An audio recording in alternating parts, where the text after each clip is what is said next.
السلام عليكم ورحمة الله وبركاته أحبتي في الله، متابعين قناة تفسير الأحلام مع رانيا. هقدم لكم النهاردة تفسير رؤية خروج الدم من الأسنان أو خروج الدم من اللثة في المنام.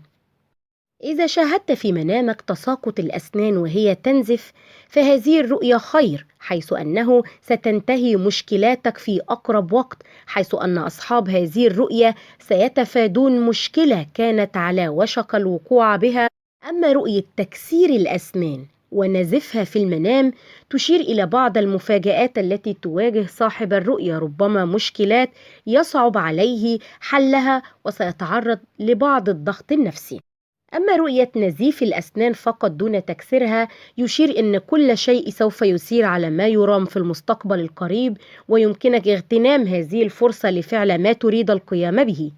نزيف الأسنان في حلم رجال الأعمال يشير إلى أن ثروتك الجيدة واستثماراتك وإداراتك المالية ستحقق نتائج جيدة، وعليك أن تكون فخورا ومتسامحا، وعليك أن تستمتع بها مع الآخرين وتحاول مساعدتهم قدر الإمكان.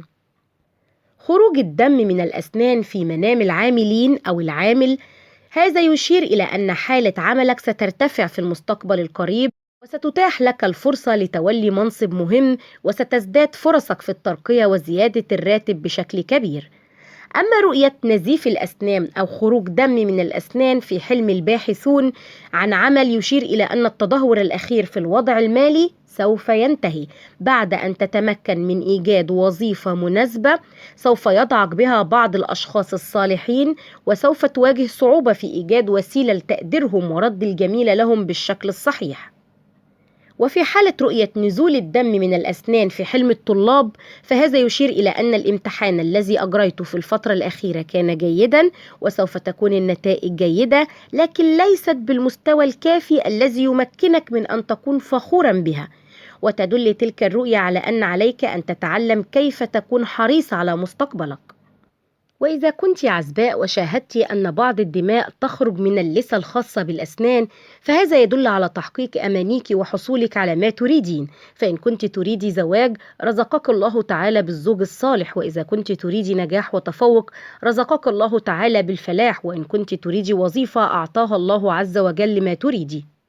أما خروج الدم من اللثة في منام المتزوجة يدل على الحمل والإنجاب لمن لن تنجب، وقد يدل على السعادة الزوجية وانتهاء المشاكل الزوجية بين الرائية وزوجها، وقد تدل على انتهاء الخلافات والخصومات العائلية.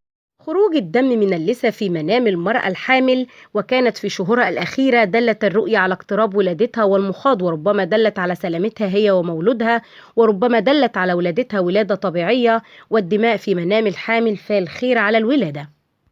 أما الحامل التي ترى في المنام أن لثتها تنزف القليل من الدماء وكانت في شهورها الأولى، قد توحي الرؤية بولادتها مولود ذكر. ومن ترى في المنام أنها تنزف بكثرة فقد تدل الرؤية على عدم سلامتها، وهذا والله أعلى وأعلم. وإلى هنا تنتهي حلقاتنا، ونلقاكم في تفسير جديد. فلا تنسوا دعمنا دائما بالإعجاب بالفيديو والاشتراك في القناة وتفعيل الجرس ليصلكم دائما كل ما هو جديد لنا. إلى اللقاء، والسلام عليكم ورحمة الله وبركاته.